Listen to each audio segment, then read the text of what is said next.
So now we are going to study the data organization and formatting.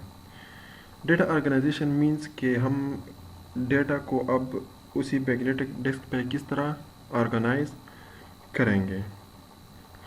ठीक है. So each head is a small device, hence it will read from or write to a small portion of disk rotating beneath it. इस point का मतलब है कि चूँकि हमारे पास ये हेड रीड हेड या राइट हेड ये चूँकि स्मॉल डिवाइस होता है तो इट मीन्स कि it can only access a small portion of the magnetic disk. ठीक है. तो इसका मतलब है कि मैग्नेटिक जो डिस्क है उसके ऊपर ही क्या होता है, हेड होता है. तो वो चूँकि थोड़े से एरिया को एक्सेस कर सकता है. सो due to this reason data is organized on concentric set of rings called tracks. इसका मतलब ये है कि हमारे पास डिस्क पे जो डेटा होता है वो रिंग्स में वो ऑर्गेनाइज हुआ होता है. Concentric rings means concentric set of rings means के सेट ऑफ रिंग्स होता है, लार्ज नंबर ऑफ रिंग्स होते हैं. ठीक है. और उसका सेंटर एक ही होता है. And these concentric rings are actually called tracks. Width of the track is same as head. There are thousands of tracks per surface.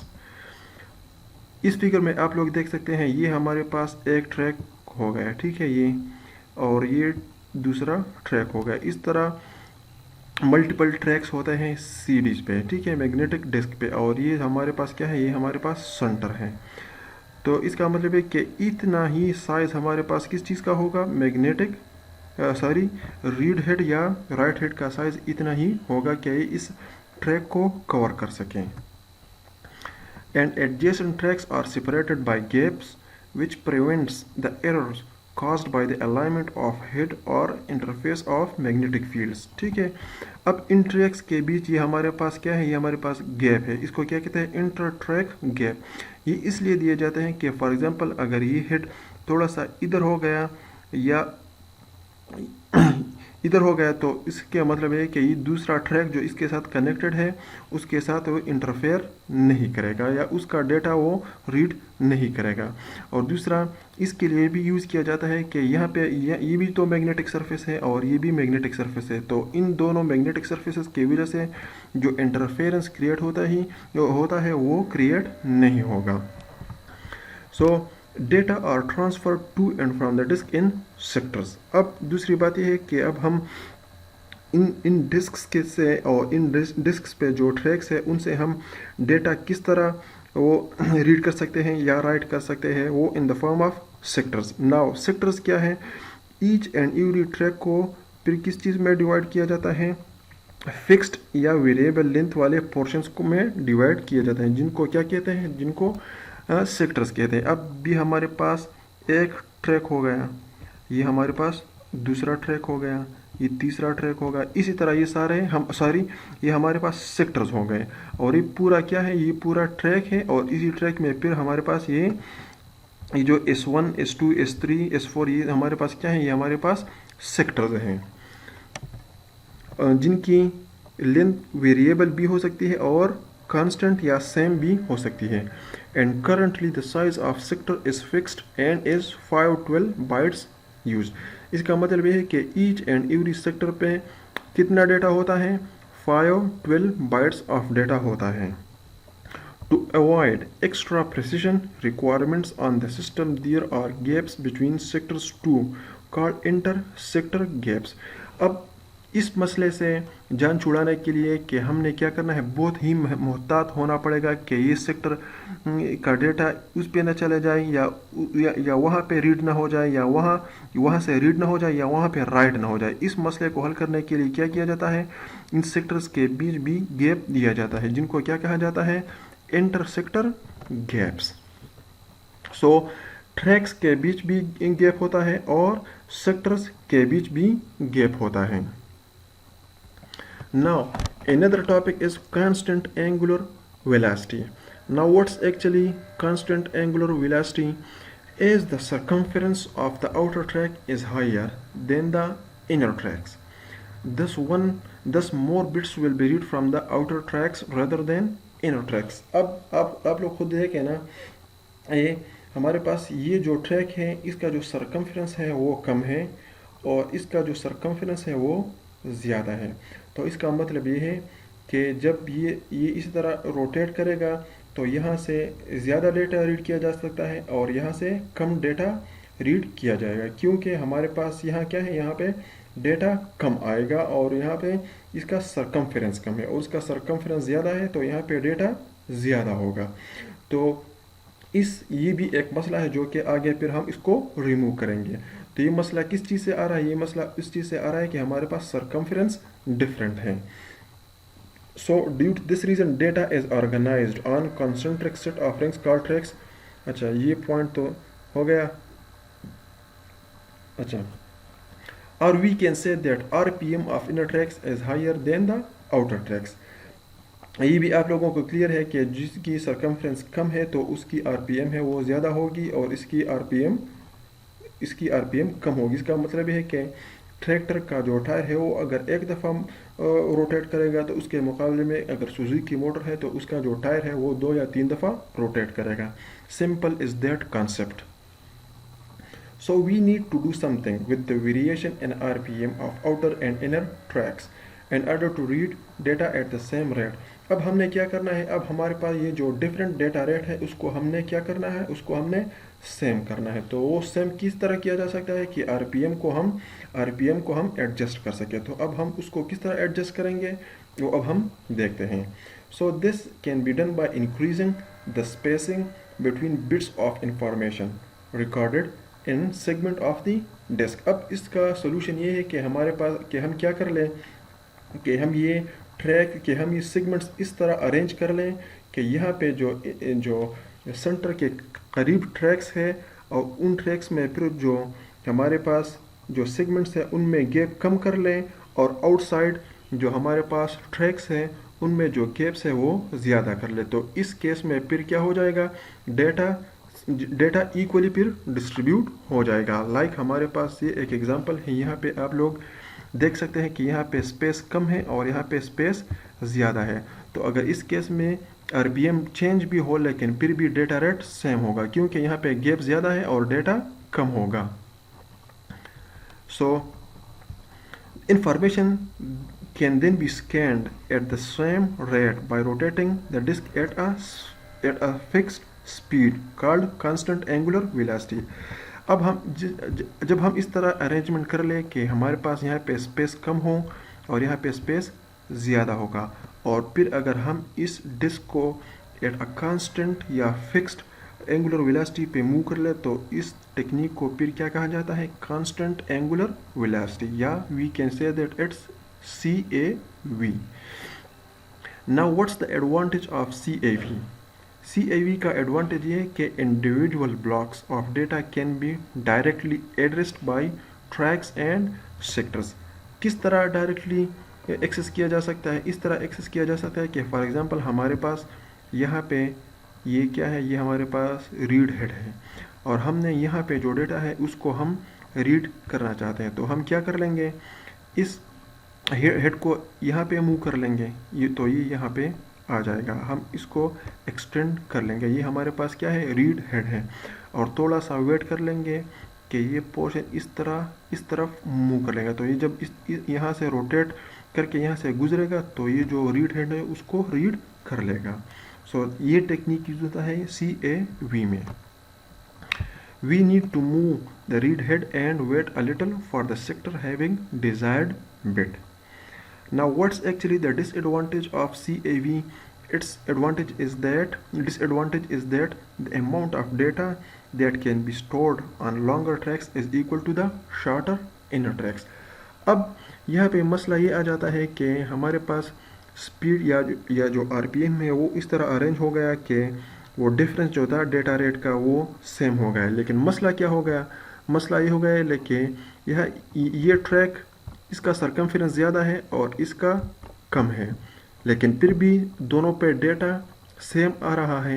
ये तो हमारे लिए नुकसान हो गया क्योंकि हमारे पास यहाँ पे ट्रैक लेंथी है और यहाँ पे ट्रैक शार्ट है। तो होना तो ये चाहिए कि यहाँ पे डेटा हमारे पास क्या हो, ज़्यादा स्टोर हो और यहाँ पे डेटा कम स्टोर हो।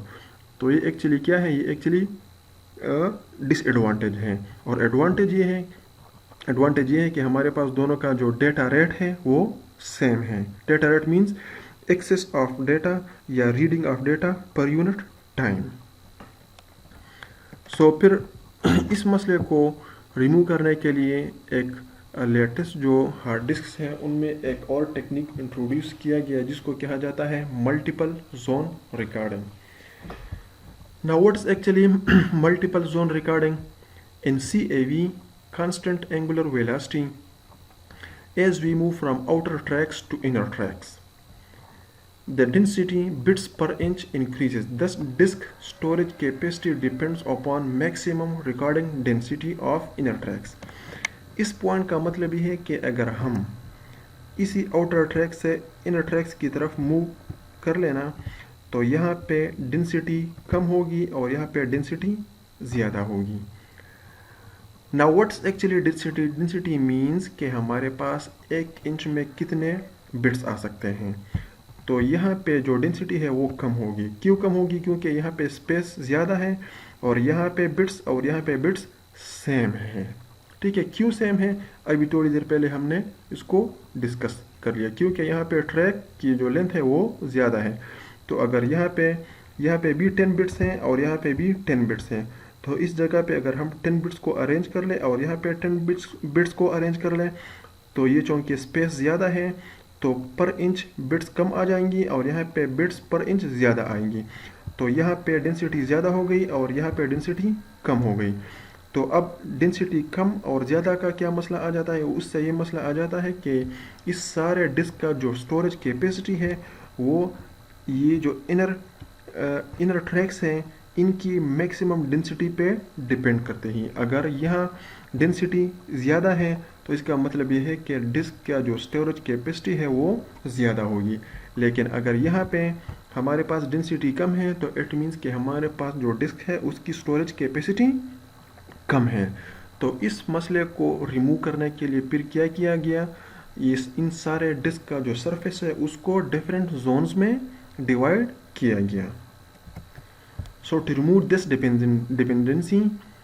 dependency of what? Dependency of capacity of the whole surface on the density of the inner tracks. In modern disks, multiple zone recording technique is introduced in which the whole surface is divided into concentric zones. Concentric means having the same center और zones means a sort of area. तो you guys can see कि ये एक zone हो गया, ये दूसरा zone हो गया, ये तीसरा जोन हो गया और इन तीनों का जो सर्कल है वो सेंटर पॉइंट है वो यही है।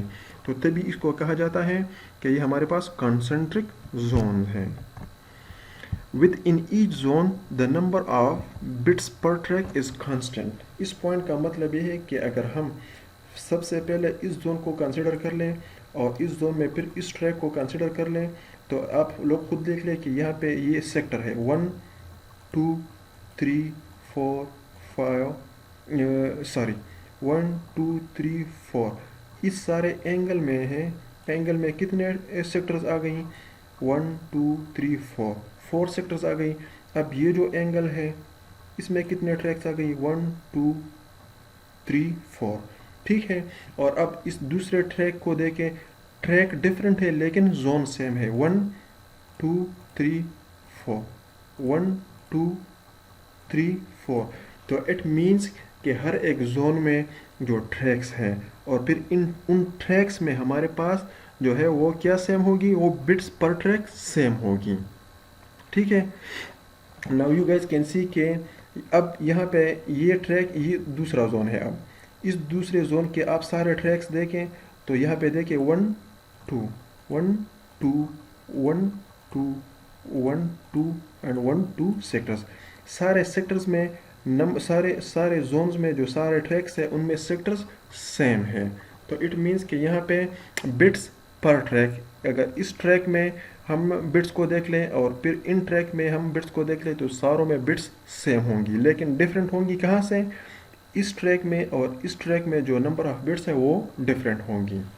तो इस पॉइंट का यही मतलब है कि हमारे पास क्या है, within each zone the number of bits per track is constant.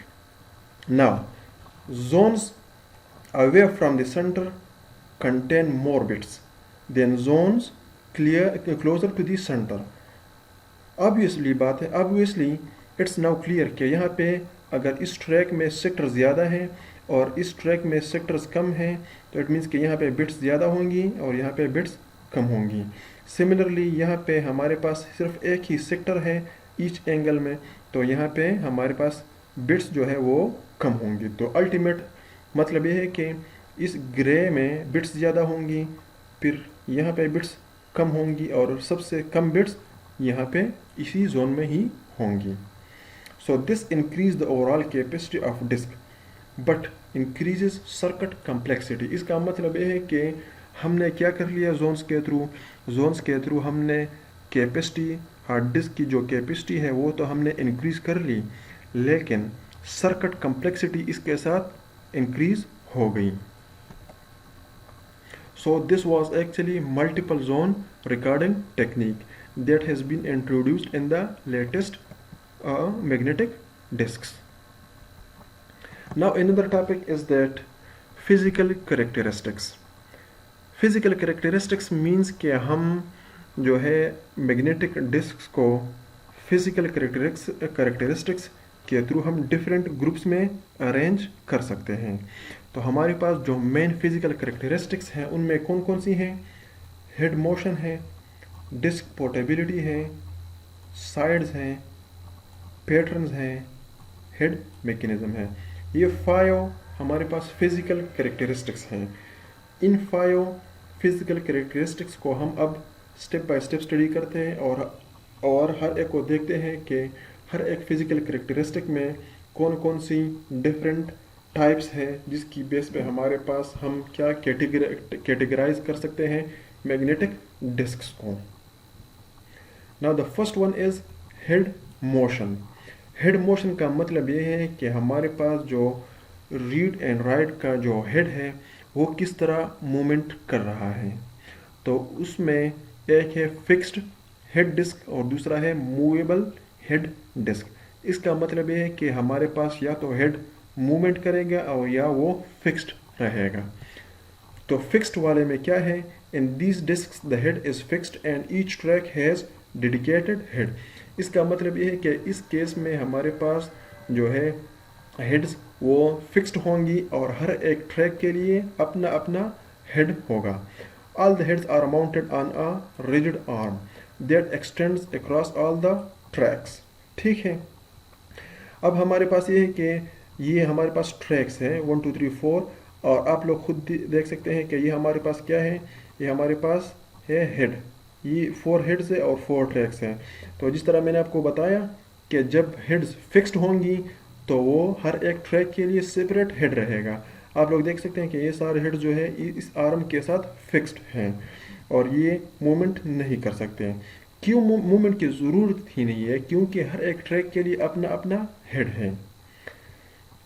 Now movable head disk, अब इसके अगेंस्ट दूसरा जो टाइप है वो वही टाइप है कि जिसमें हम हेड को मूव कर सकते हैं। अब हम हेड को इसलिए मूव करेंगे क्योंकि हमारे पास हेड एक ही है। इसकी मिसाल ऐसी है कि फॉर एग्जांपल हमारे पास 4 रूम्स हैं, 4 रूम्स में स्टूडेंट्स बैठे हैं, पेपर दे रहे हैं और जब हर एक रूम के लिए कोई ना कोई इन्विजिलेटर अवेलेबल है तो फिर उनको नहीं चाहिए कि एक दूसरे के रूम में चले जाएं।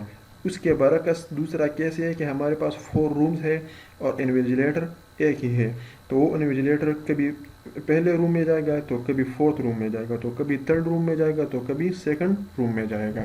तो अब आप इस फिगर में आप खुद देख लें कि हमारे पास यहाँ पे हेड है और ये इसी ट्रैक से डेटा को रीड कर रहा है या डेटा राइट कर रहा है। नाउ इफ़ वी वांट कि हम यहाँ से डेटा को रीड कर लें तो हमें क्या करना होगा, इस हेड को यहाँ तक मूव करना होगा। तो ये जो हेड है ये इसी तरफ मूवमेंट करेगा और यहाँ पे स्टॉप हो जाएगा। तो यहाँ से वो डेटा को रीड कर लेगा या यहाँ पे डेटा को राइट कर लेगा। अब इसके अगेंस्ट अगर हमने दोबारा यहाँ से डेटा को रीड करना है तो हमने क्या करना है, इसी हेड को यहाँ से यहाँ तक मूवमेंट करानी है। तो इसका मतलब ये है कि ये जो हेड है ये इसी तरह मूवमेंट करेगा, कभी इनर ट्रैक पे जाएगा तो कभी आउटर तो कभी मिडल ट्रैक्स पे आएगा। तो यही हमारे पास एक टाइप है कि हमारे पास या तो हेड्स फिक्स्ड होंगी या हमारे पास जो हेड है वो मूवेबल होंगी। Another property is disk portability. Portability means which we can move from one place to another place. Like mobile phone is a portable device because we can carry it with us anywhere, any place, anytime. So now इसमें भी हमारे पास क्या है, हमारे पास जो magnetic discus होते हैं वो एक ख़ास ड्राइव पे लगे होते हैं जिसको क्या कहा जाता है, डिस्क ड्राइव कहा जाता है। So disk itself is mounted on a disk drive that consist of the arm. अब डिस्क ड्राइव में क्या होता है, एक आर्म होता है, a spindle around which disk rotates. और स्पिंडल क्या होता है, एक स्टिक सा होता है जो कि सेंटर में होता है जिसके अगेंस्ट ये, जिसके अराउंड ये क्या करते हैं, रोटेशन करते रहते हैं। And electronics which is necessary for binary data input and output. और साथ में इलेक्ट्रॉनिक की एक हमारे पास एक सर्किट भी होता है जिसके थ्रू मैग्नेटिक डिस्क के साथ फिर डेटा को in the form of bits क्या किया जाता है, एक्सचेंज किया जाता है। इसको अगर मैं एक फिगर के थ्रू आप लोगों को शो कर दूँ तो आप लोगों को आइडिया ये जो है वो क्लियर हो जाएगा। फिगर था इधर ही था, हाँ ये है हमारे पास स्पिंडल, ये हमारे पास हेड्स हैं, ये हमारे पास प्लेटर्स हैं और ये हमारे पास आप लोग देख सकते हैं ये इलेक्ट्रॉनिक सर्किटरी है यहाँ पे। और ये सारा जो है ये हमारे पास क्या है, डिस्क ड्राइव है। ठीक है, so this was all about the disk drive. ये हमारे पास कनेक्शंस हैं जिसके थ्रू फिर हम इसको अपने सिस्टम में कनेक्ट कर लेते हैं और यहाँ से डेटा को हम रीड करते रहते हैं। So now we are moving back to our own earlier slide. So this was actually disk portable. अच्छा, so now disk portability में एक है non removable. Non removable simply means कि डिस्क को हम डिस्क ड्राइव से मूव नहीं कर सकते या किसी दूसरे कंप्यूटर में मूवमेंट नहीं कर सकते। इसकी मिसाल ये है कि हमारे पास जो पर्सनल कंप्यूटर्स है उसमें जो डिस्क्स होते हैं वो डिस्क ड्राइव से हम मूव नहीं कर सकते। दूसरी साइड पे हमारे पास रिमूवेबल डिस्क है। रिमूवेबल डिस्क मीन्स कि हम इसको कहाँ से मूव कर सकते हैं, डिस्क ड्राइव से मूव कर सकते हैं। और इसकी मिसाल क्या है, floppy disk. Now sides, sides का मतलब है कि हमारे पास जो मैग्नेटिक डिस्क्स हैं या तो वो एक ही साइड्स पे मैग्नेटिक कोटिंग होगी या दोनों साइड पे मैग्नेटिक कोटिंग होगी। ठीक है, तो एक को कहते हैं सिंगल साइडेड डिस्क और दूसरे को कहते हैं डबल साइडेड डिस्क। इसकी मिसाल ऐसी है कि अगर हम एक टोस्ट को ले लें और इसको सिर्फ एक ही साइड पे जैम वो लगा ले तो इसका मतलब है कि ये हमारे पास सिंगल साइडेड वो है टोस्ट है। और अगर हम दोनों साइड्स पे जैम वो पेस्ट कर ले तो इट मीन्स कि हमारे पास डबल साइडेड टोस्ट या double sided surface magnetic surface बन गया। नाउ प्लेटर, प्लेटर मीन्स कि हमारे पास हाउ मेनी मैग्नेटिक सरफेसेस या how many magnetic plates we do have in our disk drive. तो अगर हमारे पास डिस्क ड्राइव में more than one magnetic disks हैं तो इट मीन्स कि ये हमारे पास क्या है, मल्टीपल प्लेटर्स हो गए। In this multiple arms provided for read and right. ठीक है, यहाँ पे फिर क्या होता है कि यहाँ पे फिर हमारे पास जो डिस्क्स होते हैं वो वर्टिकली अरेंज हुए होते हैं। ठीक है, in this case the heads are movable and each surface of the disk has a head. All the heads are mechanically fixed so that all are at the same distance from the center of the disk. तो आप अब लोग खुद देख लें कि ये हमारे पास क्या है, 1 2 और 3 और भी हो सकते हैं। तो हर एक सरफेस का अपना हेड है, नीचे का अपना हेड है and all are at equal distances. ठीक है, और ये जो सारे हेड्स हैं ये फिर एक आर्म के थ्रू यहाँ पे कनेक्टेड हैं क्योंकि इनकी फिर डिस्टेंस यहाँ से सेम होगी। और ये हमारे पास क्या है, स्पिंडल है जिसके अराउंड ये डिस्क्स क्या करते हैं, रोटेशन करते रहते हैं। नाउ अनदर जो फिजिकल कैरेक्टरिस्टिक है वो है हेड मैकेनिज्म। हेड मैकेनिज्म का मतलब ये है कि हमारे पास जो डिस्क्स है और हमारे पास जो हेड्स है, इनके बीच स्पेस क्या है। ठीक है, तो फिक्स्ड गैप का मतलब ये है कि ये हमारे पास ऐसे डिस्क ड्राइव होते हैं या ऐसे मैग्नेटिक डिस्क्स होते हैं कि जिनमें हेड्स और डिस्क के बीच गैप होता है, और जब गैप आ जाता है तो इट मीन्स कि इस गैप में हमारे पास क्या होगा, कोई एयर गैप होगा। जिस तरह आप लोग यहाँ पे देख सकते हैं, ये हमारे पास क्या है, ये हमारे पास हेड है और ये हमारे पास क्या है, गैप है, और ये हमारे पास मैग्नेटिक थिन सरफेस है। और हर एक सरफ ये अब डबल साइडेड है क्योंकि इस साइड के लिए भी यहाँ पे हेड है और ये इस लोअर साइड के लिए हेड है। कंटैक्ट का मतलब ये है कि हमारे पास कोई एयर गैप नहीं होगा, बल्कि हमारे पास ये जो हेड है ये स्लाइटली इन कंटैक्ट होगा with the surface. In floppy disk this technique is used. Now Winchester is a type of discs in which when the data density is high, then the head is very close to the surface। इसका मतलब है कि ये depend करता है किस चीज़ पे, data density पे।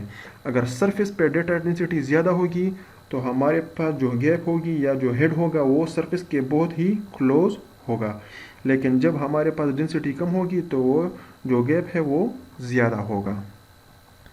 So this was all about the physical properties of the physical characteristics of magnetic disk. If you have any question, you can comment.